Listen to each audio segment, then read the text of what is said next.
pues fui invitado a un congreso a dar este tema, ¿no? Entonces, es de gran importancia para nosotros, para el área de la nutrición, ¿sí? Para el área clínica y para cualquier tipo de área, porque hay una gran relación con algo que al final les voy a platicar, ¿sí? Entonces, vamos a dar inicio. Y me gustaría iniciar con todo este tema, pues con los datos a resaltar en nuestro país, ¿no?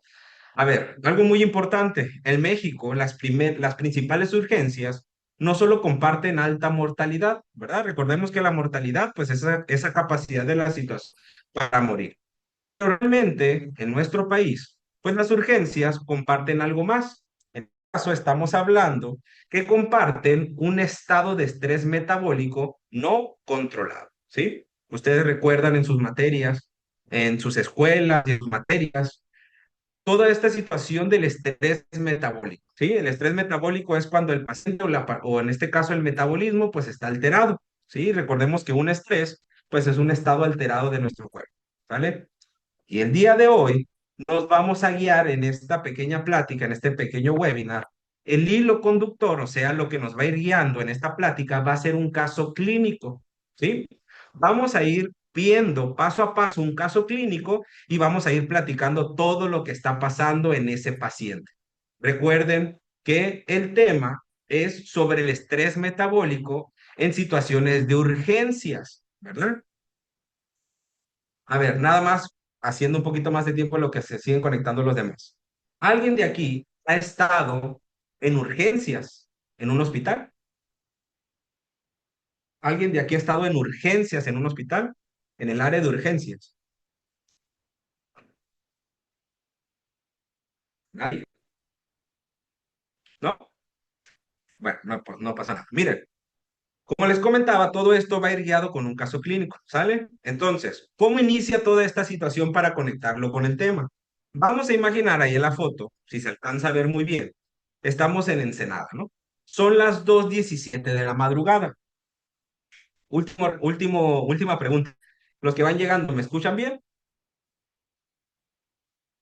Sí, pueden se confirmar los escucha. demás? Sí se Perfecto, escucha. perfecto, Sí, gracias.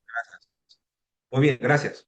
Entonces, vamos a suponer que son las 2:17 de la madrugada, típica hora donde un paciente va a llegar a urgencias. Ahorita vamos a ver por qué situación.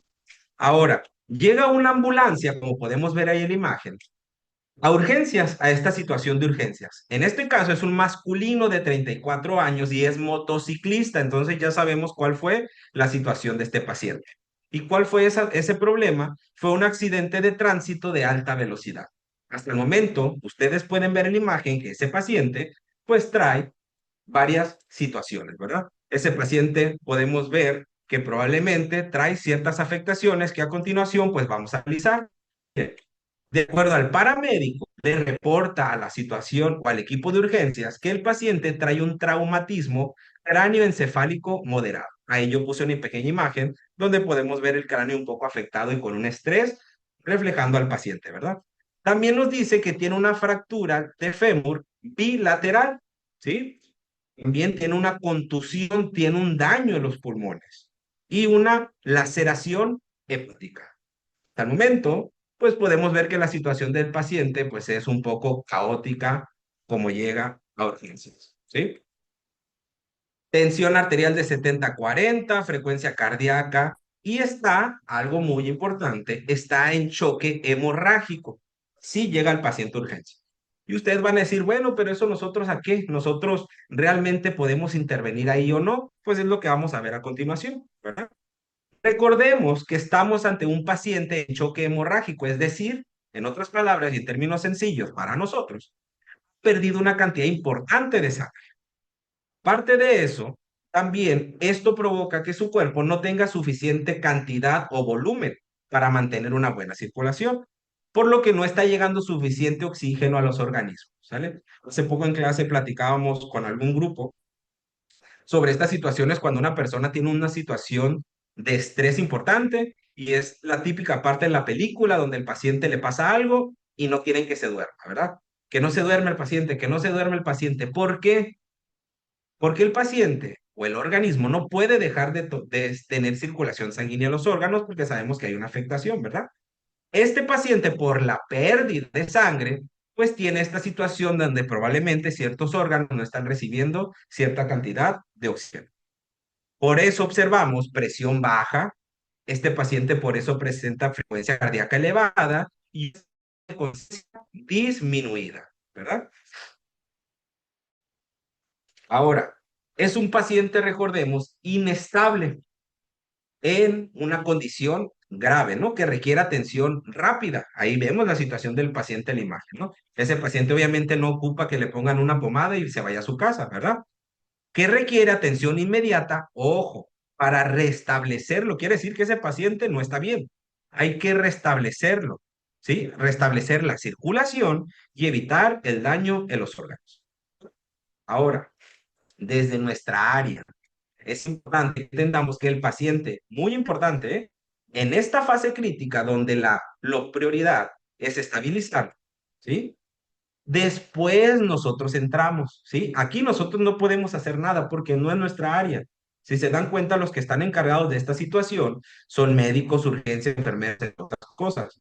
Por el momento, nosotros no podemos llegar a hacer nada, ¿sí? Ustedes no pueden tomar una dieta hiposódica y en esa situación decirle al paciente, tómaselo. No, no es así, ¿verdad? ¿Vale? Podemos observar que siguiendo el caso, el equipo de urgencia se activa, ¿verdad? ¿Qué sigue? El médico indica protocolos. A ver, haga los siguientes procedimientos para establecer y restablecer al paciente. Enfermería canaliza vías, administra líquidos y va monitoreando, como podemos ver en la imagen, está monitoreando, perdón, signos vitales. Están tratando de restablecer y controlar al paciente. ¿Vale? En minutos, ¿verdad? Recuerden que es un caso clínico. Estamos en un país y en un ambiente ideal, ¿verdad? Vamos a suponer, porque aquí en México, pues también pasa, ¿no? En cuanto te lastimas, te pueden operar, ¿verdad? Vamos a suponer que así pasa en la vida real. Pero siguiendo el contexto de este paciente, en minutos ese paciente está siendo operado, como podemos ver en la imagen, ¿sí? Nadie en ese momento, por obvias razones, pues se acuerda de nutrición. Y pues tienen razón, ¿verdad? Porque ese no es el momento para nosotros venir a aplicar o venir a tratar al paciente desde el punto de vista nutricional. Recordemos, estamos buscando la manera que se estabilice. Nutrición todavía no puede entrar ahí. Bueno, siguientes preguntas. ¿Qué está pasando en ese cuerpo mientras el cirujano opera? ¿Qué procesos metabólicos se desencadenaron en segundo exacto en que ese cuerpo recibió el impacto? ¿Y cuántas horas puede pasar antes de que el daño metabólico acumulado empiece a costarle la vida a ese paciente? Todas esas preguntas, pues vamos a tratarlas de ir contestando el día de hoy, ¿sí? Y por eso, por obvias razones, pues es exactamente lo que vamos a explorar el día de hoy.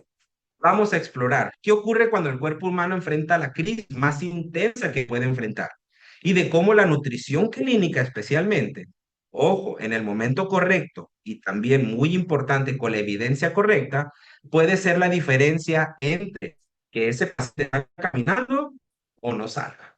¿Sí? El día de hoy, nuestra sesión va a terminar con eso. Vamos a ver si el paciente salió o no salió caminando. ¿Vale?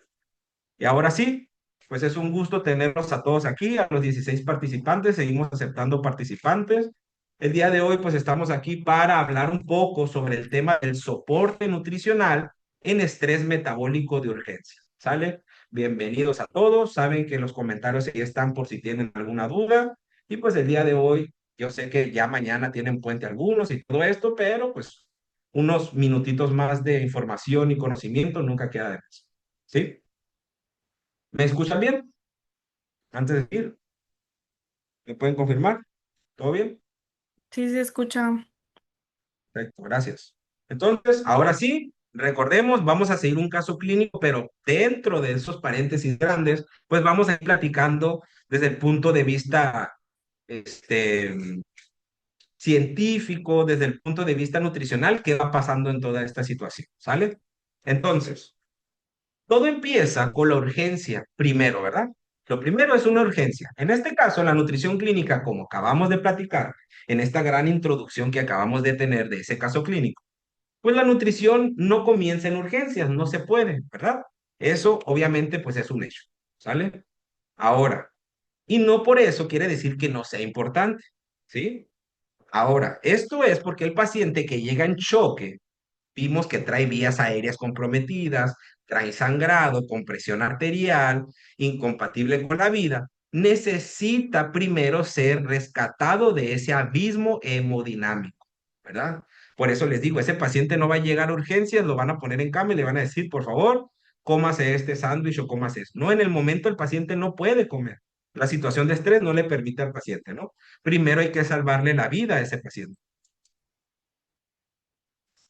Obviamente, todo ese trabajo de estabilizar, pues es el enfermero, el médico y la cirugía. Primero es estabilizar, también pueden resucitar, asegurar vías aéreas, controlar el sangrado y restablecer la perfunción tisular que tiene este paciente. Eso es lo primero, ¿verdad? ¿Alguien ahí en los comentarios o activando el micrófono nos recuerda algún órgano o alguna parte del cuerpo que haya sido dañado del paciente que les presenté al principio? Hígado, Ujú. El hígado, ¿algo más? los pulmones. Pulmones, huesos y cerebro. Entonces, órganos vitales.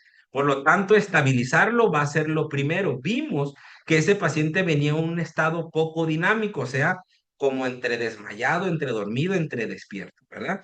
Todo eso nosotros ahí no podemos intervenir hasta el momento, ¿verdad? Sin embargo, ¿sale? Hay algo que necesitamos entender como equipo de salud. ¿Y por qué menciono el equipo de salud?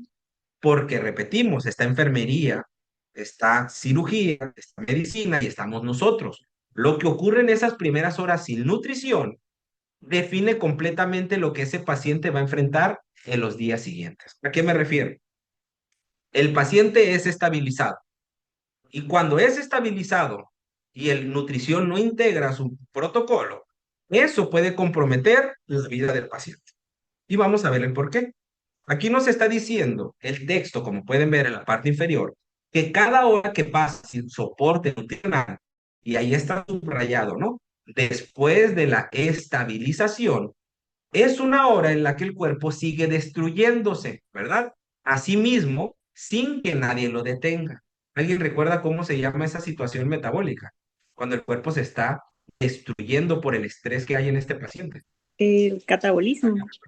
Exactamente, el paciente está en un catabolismo, ¿sí? Y eso es normal por la situación, así lo demanda. Y no lo podemos parar, ahorita vamos a ver por qué. Pero después de ser estabilizado, que el paciente está consciente que puede comer, ahí es donde nosotros entramos y todo se pone en juego, ¿sí? Por lo tanto, queda a tarea de nosotros. Repito, este es un webinar gratuito que no da tiempo de muchas cosas, ¿verdad? Pero estamos aquí para yo darle las herramientas para que ustedes investiguen y en este caso desarrollen más información con las guías que a continuación les voy a presentar, ¿verdad? Ahora, cuando hablamos de nutrición clínica, más que hablar de una ventana metabólica, porque ese término de ventana metabólica, no sé si les ha pasado, pero se escucha mucho en los gimnasios.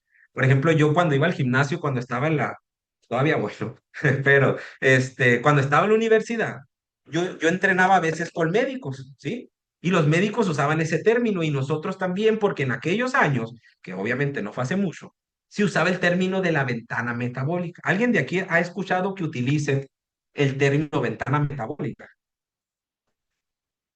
Son esos clientes que están en el gimnasio y salen corriendo a comer por la ventana metabólica, Es ¿no? como cuando tu cuerpo puede aprovechar como más al máximo, por ejemplo, en el gimnasio, como los carbohidratos, como para recompensar.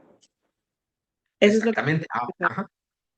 Ahora, esa ventana metabólica, pues está mal aplicada, porque se supone, a como nos venden la idea de la ventana metabólica, te dicen, la ventana metabólica es, tiene ciertos minutos para comer, y no es así, ¿verdad? Recuerden que nuestro cuerpo no es en minutos donde absorbe nutrientes. Tú comes y el cuerpo va a absorber, obviamente dependiendo del ciclo circadiano. Pero bueno, seguimos. Ahora, más que hablar de ventana metabólica, las guías de la ESPED enfatizan en otro término que nosotros debemos utilizar. El término es inicio temprano y oportuno del soporte nutricional.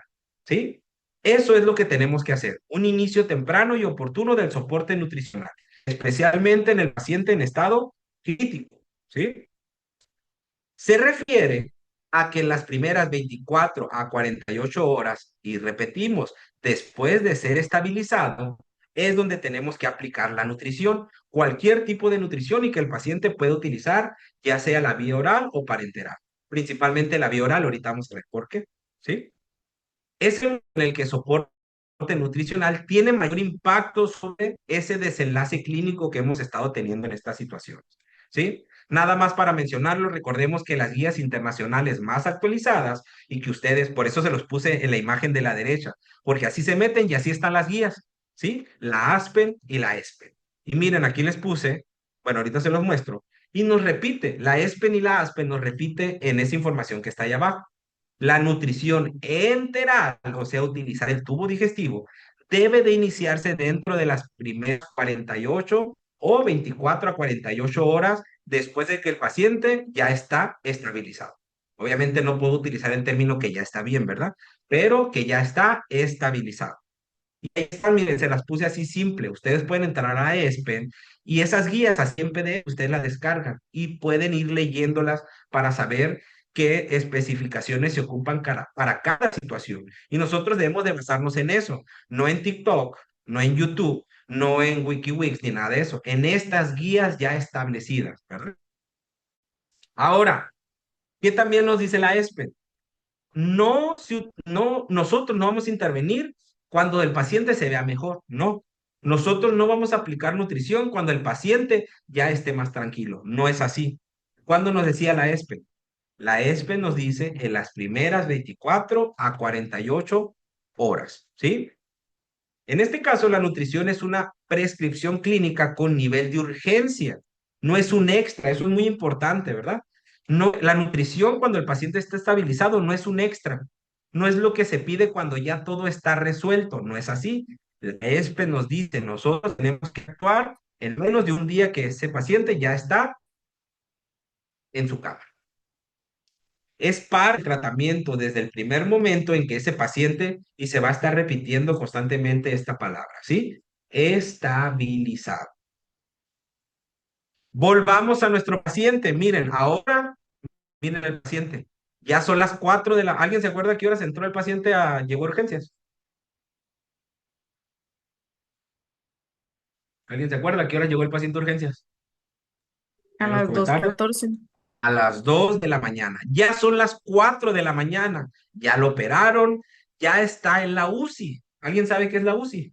Porque aquí tengo personas ya egresados, pero también tengo alumnos de los primeros La semestres. unidad de cuidados intensivos. Exactamente, ese paciente ya está en una unidad donde ya lo establecieron, pero están checando.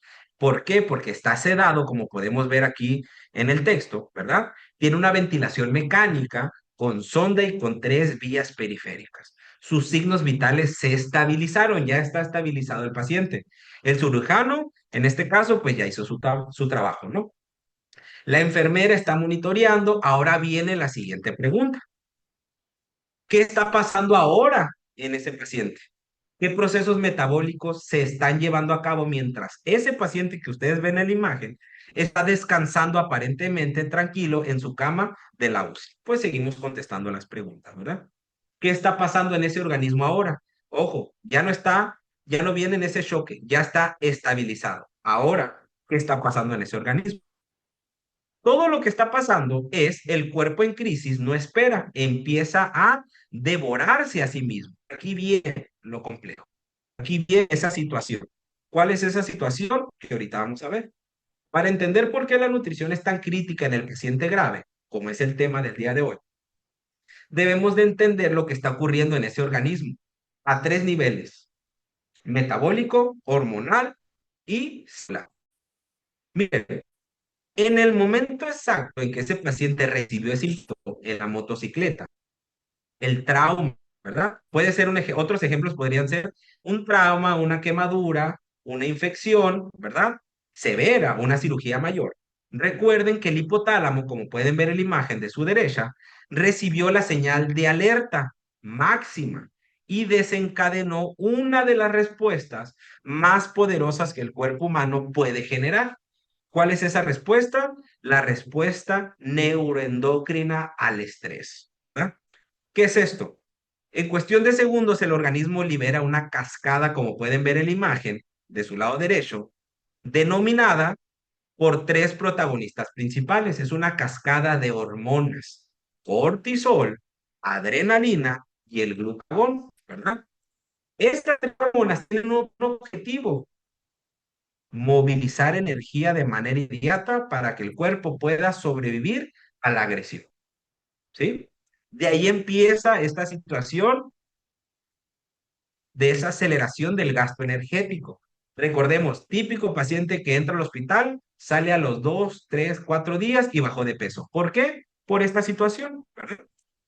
Es el resultado, como pueden ver en la imagen, un estado profundamente, y una de nuestras compañeras aquí presente lo mencionó, catabólico. El cuerpo destruye para obtener energía y casi nada de lo que se le dé va a ser aprovechado eficientemente para construir. En pocas palabras, gasta tanto que es tanto el gasto que no lo vamos a poder cubrir, ¿sale? Y aparte está en el hospital. ¿Quién del hospital se le antoja comer ahí? A nadie. Entonces, hay muchos factores y la representación del catabolismo lo tiene en ese imagen, ¿no? Cómo el cuerpo se va degradando poco a poco todas sus reservas lipídicas, en este caso proteicas, el glucagón, todo esto, ¿verdad? Esta respuesta metabólica se desarrolla en fases que debemos de conocer y las vamos a ver de una manera muy sencilla.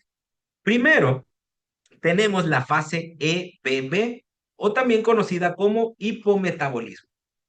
En este caso, cuando el paciente tiene ese choque o ese accidente, esta fase ocurre en las primeras horas tras el trauma o la agresión. ¿Qué quiere decir? El cuerpo prioriza la supervivencia inmediata. ¿Qué hace el cuerpo? Vasoconstricción periférica, reducción del gasto cardíaco y disminución del gasto energético. ¿Cómo se ve este paciente? ¿Despierto o dormido con esas características? Un paciente cuando choca queda así todo despierto, o por lo general, ¿cómo se pone el paciente? ¿Qué tiene que ver con esta situación? ¿Cómo se llama eso? Que te golpeas, vasoconstricción, reducción del gasto cardíaco, disminución del gasto energético en reposo. ¿Alguien se acuerda? Empieza con D. El paciente C. Desmaya. Exactamente, así es. ¿Sí? Esta fase, el organismo está en modo de emergencia pura, tratando de mantener perfusión a los órganos vitales. Quiere decir que nosotros, cuando tenemos estas situaciones de estrés, nos desmayamos porque el cuerpo quita toda la sangre de la periferia y va a los órganos. Por eso empezamos a sentir, bueno, no sé si alguno de ustedes ha pasado, yo no, pero el cuerpo empieza a sentir como este tipo de desmayos, se empieza a sentir mal y es cuando se desmaya, porque te está diciendo que el cuerpo toda la sangre la guarda para los órganos vitales. ¿Sí? Por eso cuando hay un accidente el paciente se desmaya. La intervención nutricional en esta fase, como lo hemos estado viendo en la fase hipometabolismo, no es posible ni recomendada. ¿Por qué? Porque el paciente está inestable, así de fácil, ¿verdad? Palabras simples: con la fase hipometabolismo, el cuerpo se apaga parcialmente para sobrevivir. Por eso nos desmayamos, nos dormimos o tardamos en responder o de volver a reaccionar al estrés. Segunda fase, que es la fase flow aguda. Comienza una vez que el paciente ha sido reanimado y estabilizado. Aquí es donde el metabolismo se dispara, ¿verdad? El gasto energético aumenta, el consumo de oxígeno aumenta y todo empieza a aumentar porque el cuerpo empieza a reaccionar y decir, a ver, estamos bien, pero pasó un caos aquí y hay que reconstruir todo, ¿verdad? Esta fase alcanza su punto máximo, ojo, entre el tercer y cuarto día posterior al trauma, ¿sí? La ESPEN, ¿cuánto tiempo nos dice que tiene que iniciar la nutrición? La ESPEN, ¿qué número, qué horas eran para iniciar nutrición con la ESPEN? ¿Alguien recuerda? De Vein- 24 a 48 horas. De 24 a 48 horas. Y miren, al tercer día el paciente es su pico de catabolismo. Y es aquí donde ocurre el fenómeno que más nos debe preocupar: el hipercatabolismo con hipermetabolismo, ¿sale? El paciente metabólicamente es una máquina de gastar energía, porque es demasiado el caos. Y en el paciente del caso real, vimos varios órganos que están afectados, ¿verdad? Hay mucho que construir. Y recuerden, en bioquímica, siempre que hay que construir, se ocupa energía. Eso es, ¿verdad? En otras palabras, ¿qué quiere decir la fase flow aguda? El cuerpo se acelera y empieza a gastar más energía. ¿Qué significa esto en términos prácticos? Bueno, significa que ese cuerpo está gastando recursos a velocidad brutal. Bien, el organismo empieza a obtener esos recursos de sí mismo, o sea, gasta. Y eso se le conoce como autocanibalismo. Empieza a gastar todas sus reservas energéticas, ¿verdad? En palabras sencillas, el hígado activa la gluconeogénesis. El tejido adiposo, pues empieza a sacar sus reservas, lipólisis. El músculo activa proteólisis, empieza a sacar aminoácidos y proteínas para usarlas como fuente de energía para el hígado. Y todo eso se llama, me regreso a la diapositiva, autocanibalismo, ¿verdad? Bien, ¿para ustedes se va a perder o no se va a perder el músculo entonces?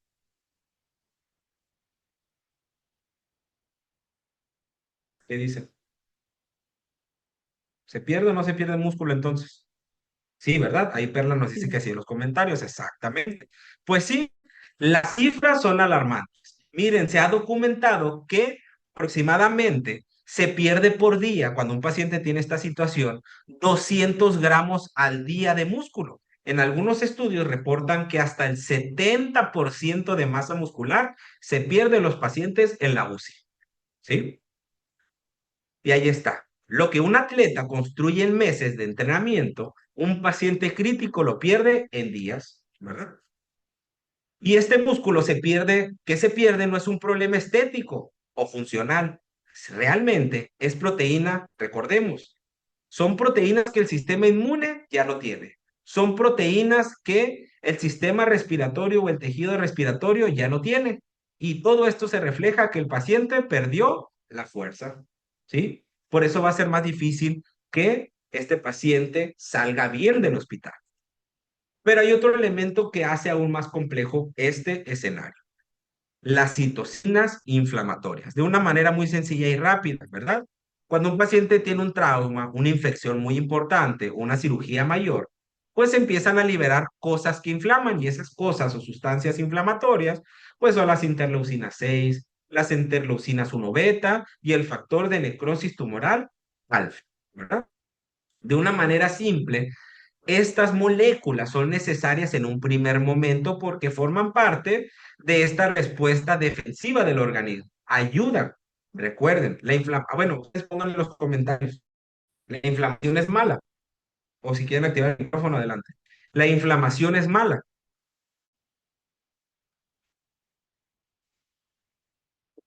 A ver, No, no ¿qué es dice? mala.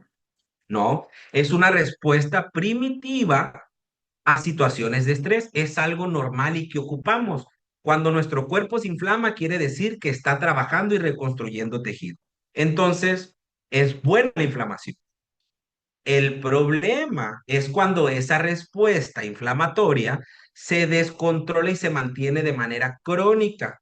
Y cuando la inflamación se mantiene de una manera crónica, se le conoce como síndrome de respuesta inflamatoria sistémica. Ahí viene el problema, cuando la inflamación ya duró mucho tiempo, ¿verdad? ¿Qué quiere decir? Pues en este caso la inflamación ya no protege, ahora la inflamación está dañando, ¿sí? ¿Qué daña? La inflamación crónica en situaciones como traumatismo, infecciones sistémicas, daña órganos, tejidos, acelera y promueve el catabolismo y hace que el paciente cada día sea más difícil de nutrir, ¿sí? Seguimos con las fases. La tercera fase es la fase flow tardía, donde el organismo empieza a buscar ese equilibrio. Entonces el cuerpo ya más o menos entendió, ¿sí? Ya entendió que estamos bien, ya más o menos ha estado estructurando, ahora está buscando ese equilibrio. Quiere decir que el catabolismo empieza a bajar, ¿sí? El cuerpo se empieza a reactivar y aquí en la fase flow tardía es donde el soporte nutricional empieza a tener resultados, ¿verdad? Porque antes nunca íbamos a llegar a ese gasto calórico. En esta fase ya podemos empezar a cubrir requerimientos, ¿sí? Seguimos con el hilo del caso clínico. Volvamos al paciente. A ver, ¿cómo va el paciente ahora? Miren, ya son las 6 de la mañana. Lleva 4 horas en UCI. Su cuerpo está en plena fase flow aguda. Vimos que el cortisol En estas situaciones, pues va a estar disparado y en este paciente lo está. Vimos que la situación flow aguda, ¿qué pasa con el músculo? Está pasando en este paciente. Está destruyendo músculo. Su intestino, que no ha recibido nada, está comenzando a perder integridad de su mucosa. Por lo tanto, el reloj metabólico no se detiene. ¿Qué está mal? ¿Qué queremos corregir en esta situación? Bien, ahora el enemigo no es la enfermedad, es la desnutrición que probablemente nadie va a ver en estos pacientes. Y ese es nuestro trabajo, ¿sí? Ahora que entendemos lo que está pasando en ese organismo, pues ya podemos hablar de lo que está mal. Aquí viene algo que puede incomodar o puede llegar a tener y cierto tipo de controversia. Ahorita vamos a ver por qué. Miren, la desnutrición hospitalaria, ojo, no es una consecuencia inevitable de la enfermedad grave. Es una complicación prevenible, ¿sí? ¿Sale? O sea que la desnutrición en un hospital se puede prevenir. Durante décadas ha sido sistemáticamente ignorada en los hospitales, ¿sí? Aquí tengo exalumnas y tengo ahijadas que ahorita están circulando, están haciendo su servicio social y pueden platicarnos y son conscientes de estas situaciones, ¿no? Que a veces el soporte nutricional queda de lado y por eso estamos aquí. Miren, los datos de la Organización Panamericana de la Salud nos dicen que entre un 30 y un 50% de los pacientes en hospitales en Latinoamérica presentan algún grado de desnutrición. O sea, que entre nosotros, cuando un paciente llega a hospital aquí en México, se va a desnutrir sí o sí. Ese es un problema. Y es lo que nos dicen los datos, ¿verdad? Es decir, aquí aparte de abajo, es decir, que se supone que el hospital es un lugar donde las personas se recuperan, pero desgraciadamente y muchas veces es el lugar donde más se desnutren, ¿sí? ¿Y esto por qué ocurre? Pues van a ocurrir por muchas situaciones, ¿no? Y múltiples razones. Número uno, ¿por qué? Porque probablemente ese paciente llegó al hospital ya con peso bajo, eso es algo normal, ¿verdad? O también, aquí viene la controversia, porque realmente los protocolos que se utilizan en ese hospital, pues no están bien establecidos y no cuidan la desnutrición en el hospital del paciente. O sea, no toman en cuenta el área de nutrición. Eso es muy común y aquí no los pueden platicar, ¿no? ¿Y por qué? Hay que decirlo con claridad y aquí está escrito. En muchos hospitales la nutrición clínica sigue siendo vista como algo secundario, prescindible, que se atiende cuando hay tiempo, ¿verdad? Eso es una realidad y por eso yo les invito a seguir estudiando y preparándose y por eso estamos aquí. Y entonces, ¿qué está mal especialmente en este paciente con estrés metabólico? ¿Qué procesos queremos identificar, cuantificar y corregir? ¿Verdad? Bueno, ¿qué es lo que debemos de corregir para nosotros poder ayudar a este médico, a todo el área de la salud con nuestra aportación? Bueno, número uno, ¿qué vamos a hacer? Lo primero es el balance nitrogenado negativo. Eso es lo primero que vamos a cuidar, ¿sí? Cuando el cuerpo destruye más proteínas de las que recibe, ¿verdad? El balance nitrogenado es negativo. El paciente, el gasto proteico, así está acabándose el solo, ¿verdad? En este caso, el paciente crítico, como es el caso que tenemos ahorita, este balance puede ser profundamente negativo desde las primeras horas y si no se corrige con un aporte proteico adecuado, pues las consecuencias se acumulan día con día, ¿verdad? Por lo tanto, si un balance negativo, en este caso nitrogenado, se mantiene, pues significa que el músculo se consume más rápido, el paciente no va a cicatrizar, el sistema inmunológico no va a seguir funcionando y los órganos se van a ver afectados, ¿verdad? Segundo punto que debemos de cuidar en estas situaciones es el catabolismo proteico acelerado. Eso también debemos de trabajarlo, ¿verdad? Recordemos que el cuerpo destruye músculo para que los aminoácidos se los lleve al hígado porque el hígado los ocupa para fabricar glucosa, ¿verdad? Ustedes llevaron bioquímica, ¿sí? Ojalá y el profe que hayan tenido ha sido muy bueno. Pero ustedes tuvieron bioquímica y saben que esos aminoácidos o hay rutas metabólicas donde el cuerpo hace glucosa a partir de cosas nuevas y eso está en situaciones del catabolismo. Este proceso no puede detenerse completamente y es una respuesta fisiológica de supervivencia, ¿sí? Por eso se dice que podemos vivir más tiempo sin comer que sin agua.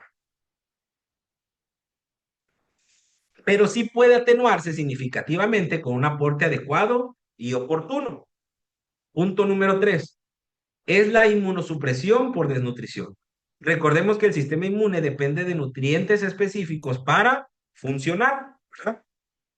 Ahora, ¿cuál es ese nutriente que nos llevamos de tarea? La glutamina.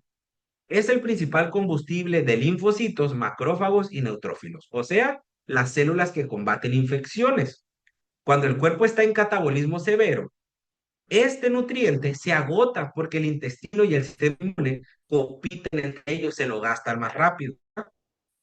Ahora bien, en un paciente que ya tiene heridas abiertas, catéter, sonda, con múltiples puertas de entrada de microorganismos, esa inmunosupresión puede ser fatal. Por eso es importante este nutriente, ¿verdad?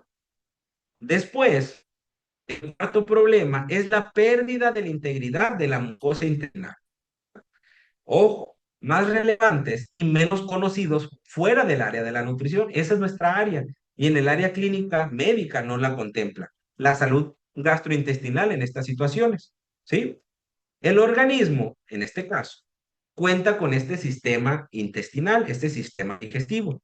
Recordemos que el intestino es el órgano inmunológico más grande del cuerpo.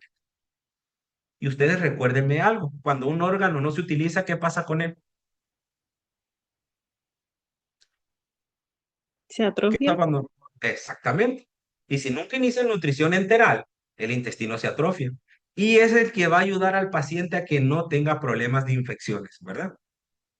El 70% de las células inmunes del organismo se encuentran asociadas en el intestino, ¿sí? La mucosa intestinal actúa como esa barrera que impide la entrada y la llegada de ciertas bacterias. Ahora bien, cuando el intestino no recibe comida, ya sea por el paciente en ayuno prolongado, otras situaciones, pues esa barrera se afecta, o sea, esa barrera se daña por estas situaciones de no comer, ¿sí? ¿Por qué? Porque como pueden ver en la imagen, se pierde la permeabilidad y se hace más permeable. Quiere decir que bacterias intestinales pueden entrar a la sangre. Y si ese paciente ya tiene el sistema inmunológico y hay más llegada de bacterias, pues ese paciente se va a infectar, ¿verdad? Esto se le conoce como translocación bacteriana y miren, aquí está, es una de las causas más frecuentes de sepsis secundaria en el paciente crítico. O sea, que es una de las principales consecuencias por las cuales el paciente se infecta.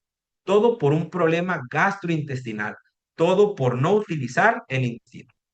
Es decir, un paciente que sobrevivió al trauma inicial, ojo, llegó a urgencias, lo estabilizaron y todo bien, pero puede morir en semanas después por una sepsis originada en su propio intestino, simplemente porque nadie lo nutrió tiempo. Y dijeron, nutrición, sí, tú vienes cuando se vaya a ir el paciente para que le digas qué puede comer allá afuera. Ahí está el problema, ¿verdad? El quinto problema es la hiperglucemia de estrés. Nos está diciendo aquí, y esto es muy importante, ¿no? Porque la hiperglucemia o esos niveles elevados de glucosa en el paciente crítico está directamente asociada a mayores riesgos de infecciones, peor cicatrización, disfunción inmune y mayor mortalidad cuando el paciente tiene las hiperglicemias, ¿verdad?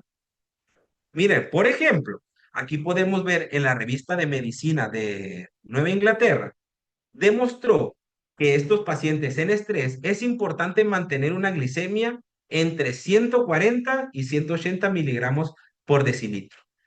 Eso reduce la mortalidad de manera significativa, ¿sale?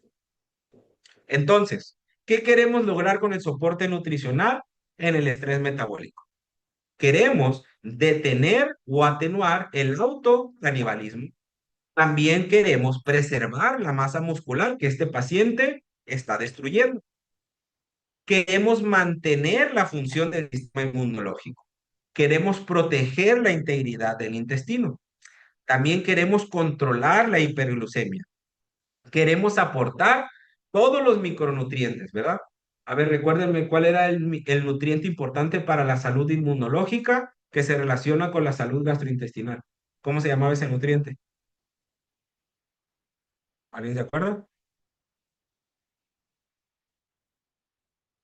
¿No? La glutamina, así es. Bien, entonces, ¿y qué queremos hacerlo? ¿Sí? En el momento correcto, por la vía correcta y en la dosis correcta. ¿Sí? Entonces, cuando nos pregunten nutrición, ¿qué quiere hacer? Pues a ver, le vamos a dar chance.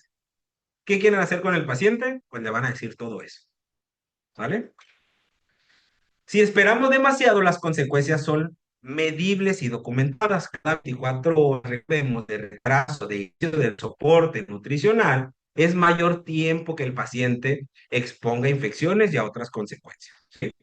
Miren, las encuestas internacionales de nutrición demostró que el paciente en UCI con un déficit energético mayor a 900 kilocalorías presenta una mayor mortalidad a los 60 días. O sea, no se trata de que el paciente reciba menos de 900 calorías, a eso no me refiero, sino que tenga un déficit energético mayor a 900 calorías. Es decir, que reciba menos de lo que realmente necesita. ¿Sí? Entonces, una dieta hipocalórica en un paciente con estrés metabólico, ese paciente no sobrevive. Eso es lo que nos quiere dar a entender. ¿Sí? Y vamos a ver rápidamente la evidencia científica. ¿Qué nos dice? No es opción, ¿verdad? Es lo que dicen las guías más actualizadas del mundo. En este caso, por ejemplo, la ESPEN en el 2023, la ESPEN del 2023, es la que nos dice y nos repite nutrición enteral dentro de las 24 a 48 horas. Ojo, según la enfermedad y la tolerancia del paciente, ¿verdad? Entonces, si el paciente tiene vómito, ustedes no van a estar aferrados a ir a que le quieren dar comida, pues tampoco, ¿verdad? Ansias. Según la ESPEN del 2022, también nos menciona aquí, de 15 y 20 kilocalorías por kilogramo de peso por día pueden ayudar al paciente para evitar esa sobrenutrición en un cuerpo que todavía no puede metabolizar. Todo es paulatino, ¿verdad? E ir aumentando progresivamente. Primero tenemos de 15 a 20 e ir progresando poco a poco las calorías de 25 a 30. Recuerden, todo está en los PDFs de la ESPEN. Revísenlas, por favor. ¿Sale? Luego tenemos como tercera fuente el consenso de la Sociedad Española de Medicina.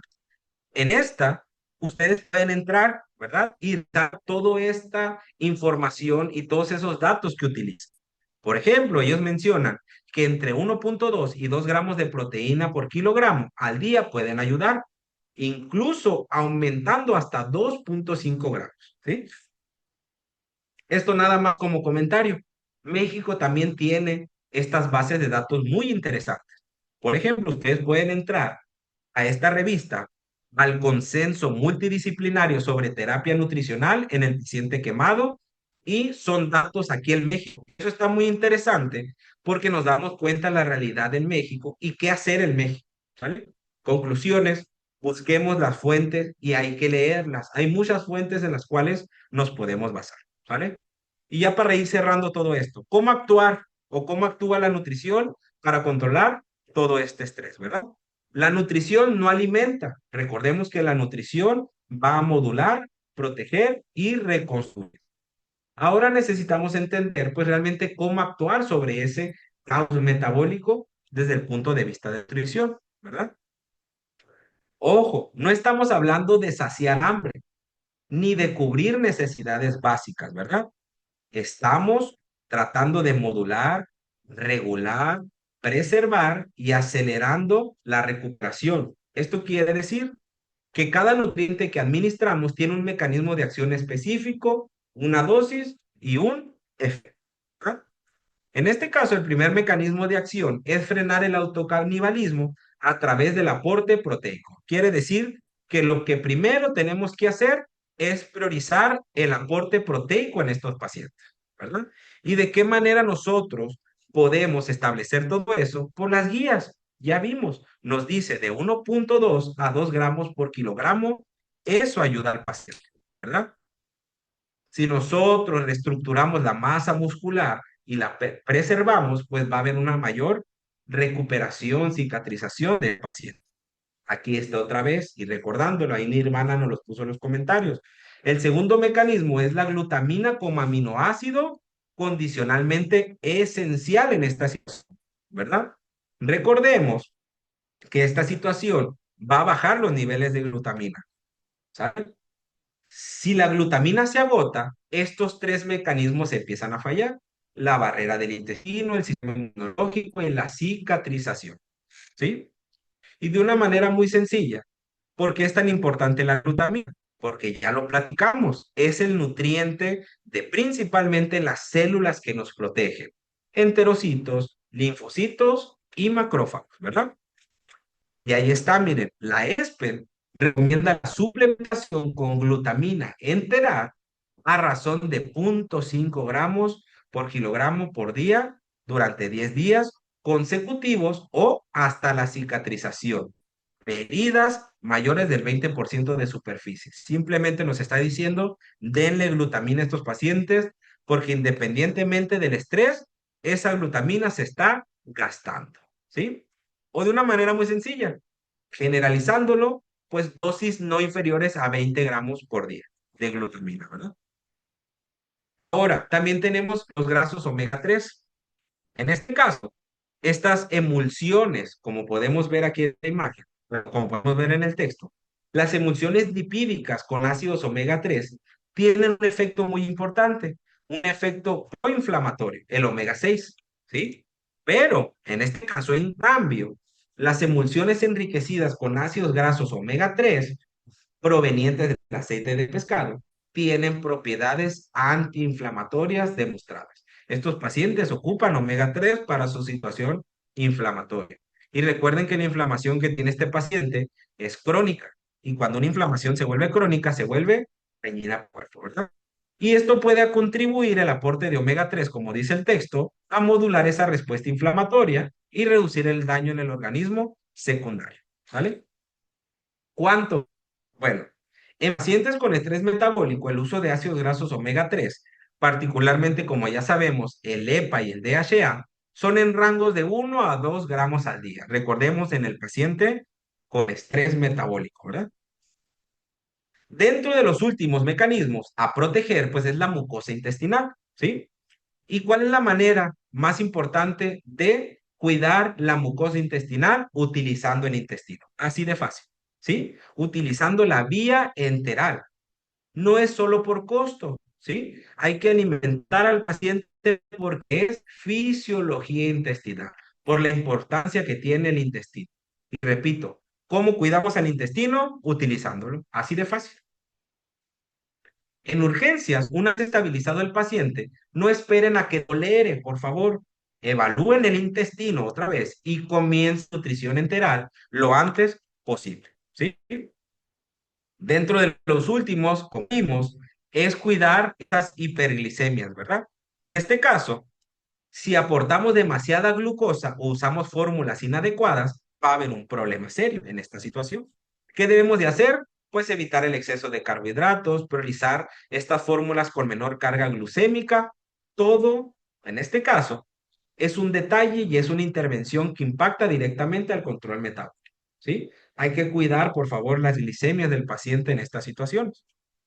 Y de manera resumida, nos dice que no debemos de exceder aproximadamente, ahí está subrayado, por favor, aproximadamente de 4 a 5 miligramos por kilogramo por minuto, lo que equivale cerca de 5 a 7 gramos por kilogramo al día de glucosa en estos pacientes.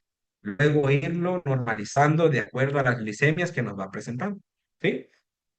Más que el número exacto, lo importante es el efecto metabólico. Siempre ir revisando las glicemias del paciente, ¿sale? Por último, y lo que va a ayudar también en esta situación de regenerar tejido y células, pues está la vitamina C, la vitamina E, el zinc, el selenio y los betacarotenos. ¿Y cómo todo esto lo podemos generalizar? Sentarnos a estudiar y enfocarnos en estos pacientes y empezar a hacer menús o platillos fáciles de digerir que contengan todos estos nutrientes. Con eso podemos empezar y hacerlo más sencillo, ¿verdad? Por ejemplo, en el paciente quemado y con traumatismo, como el paciente que tenemos actualmente, la vitamina C, el zinc y el selenio han demostrado ayudar a las infecciones y a la cicatrización, ¿sí? En este caso, también resaltando esta vitamina, en pacientes con trauma o después de quemadura, la permeabilidad capilar, o sea, este control de los líquidos de vitamina C ha ayudado a todo esto, ¿sale? Las indicaciones de micronutrientes, estos llévenselo de tarea, por favor. Las indicaciones de micronutrientes debe de basarse en la evaluación del estado fisiológico del paciente. Chequen laboratorios, por favor. Eso es muy importante. Antes de dar algo, debemos de asegurarnos que le haga falta al paciente. Cerramos. Han pasado 36 horas desde que llegó a urgencias. Está hemodinámicamente estable, los vasopresores se están retirando, el cirujano revisó su abdomen, no hay contraindicaciones para el uso del tubo digestivo. Este es el momento. Nutrición, con toda esta clase que tuvimos, ya podemos intervenir porque nos sentamos con el equipo y mencionamos que hace falta y lo aplicamos. Nutrición calcula sus requerimientos, aproximadamente 25 kilocalorías por kilogramo de peso al día, 1.5 gramos de proteína, le dimos fórmulas poliméricas estándar con fibra, ¿sí? Glutamina suplementaria, suplementos de vitamina C y de zinc. Se coloca sonda nasogástrica, se inicia la nutrición enteral para que el paciente consuma más alimento. El intestino tiene su estímulo porque estamos usando las guías de la ESPEN que nos dicen que utilicemos el intestino. El músculo ya está recibiendo aminoácidos. El sistema inmune tiene su glutamina. El reloj metabólico empieza a trabajar a favor del paciente, ¿sí? Lo que está en juego no es una dieta, es la vida del paciente. Y ya con esto vamos a cerrar. Volvamos por última vez a este paciente, al motociclista de 34 años. ¿Qué pasó? ¿Cómo le fue? Pues vamos a ver los escenarios. Miren, primer escenario. El hospital tiene un protocolo de soporte nutricional estructurado. Hasta 36 horas de ingreso, una vez estabilizado, el área de nutrición inicia nutrición enteral porque estamos actualizados y trabajamos aquí. A los 4 días, se está recibiendo el 80% de su requerimiento calórico y el 100% de sus proteínas. Su intestino está protegido. Su sistema inmune tiene vitamina, su glicemia se mantiene controlada y a los 12 días ese paciente, como podemos ver en la imagen, salió de urgencias. A los 25 días sale del hospital. 3 meses después, como podemos ver en la imagen, con el equipo multidisciplinario, con las indicaciones, está en rehabilitación, recuperándose de la fuerza y a los 6 meses después de todo este metabólico, en la imagen, vuelve a trabajar. Eso es en un mundo ideal, pero también pueden pasar otras cosas, ¿verdad? Antes de irnos, ya nos vamos, ya estamos cerrando. El hospital como escenario B, vean la imagen y síganme con el texto, ¿no? El hospital, como en Latinoamérica, no tiene un protocolo nutricional. El paciente pasa los primeros 5 días en ayuno, 5 días, ¿sí? ¿Por qué? Todavía no está estable y porque hay cosas más urgentes. El sexto día desarrolla una infección pulmonar asociada al ventilador. Al octavo día presenta bacteremia, ¿sí? O sea que las bacterias de su intestino entraron a la sangre. La estancia en UCI se extiende a 28 días. Sale del hospital hasta los 45 días, pero vean cómo sale. Pérdida severa de masa muscular, incapacidad de caminar sin ayuda. La rehabilitación dura más años y por obvio, los costos hospitalarios se triplicaron. La diferencia entre estos dos escenarios no está en la gravedad del trauma. El trauma fue el mismo en los dos. La diferencia está en si ese hospital decidió que la nutrición clínica era prioridad o no. ¿Sí? Como vimos en América Latina, la desnutrición en los hospitales es muy común, ¿verdad? La falta de insumos, la falta de protocolos, la falta de comunicación. En este caso, el médico que estabiliza salva vidas. El enfermero que vigila protege esa vida. Los especialistas en nutrición que nutren da a esa vida la condición para recuperarse. ¿Sí? Concluimos. Eso no es la salud. Perdón, eso es la salud. No es una especialidad, es un trabajo colectivo como lo acabamos de ver, ¿verdad? No es una dieta, es una terapia y como toda terapia, funciona cuando se aplica a tiempo, con precisión, con evidencia y con equipo, ¿verdad? ¿Sale? Y cierro con esto. Próximamente van a ver en nuestras redes sociales este nuevo curso que va a haber sobre músculo como medicina y ahí vienen todas las especificaciones. Próximamente lo van a ver, simplemente pues como comercial lo quise agregar ahí. ¿Sale? Entonces, a nuestra para seguir con este curso. ¿Sí? Este curso no vamos a hablar de la contracción, vamos a ver más allá de la salud muscular y porque hoy en día se dice que el músculo es tu mejor seguro de vida. ¿Sale? Gracias. ¿Alguna pregunta? ¿Todo bien? Los escucho.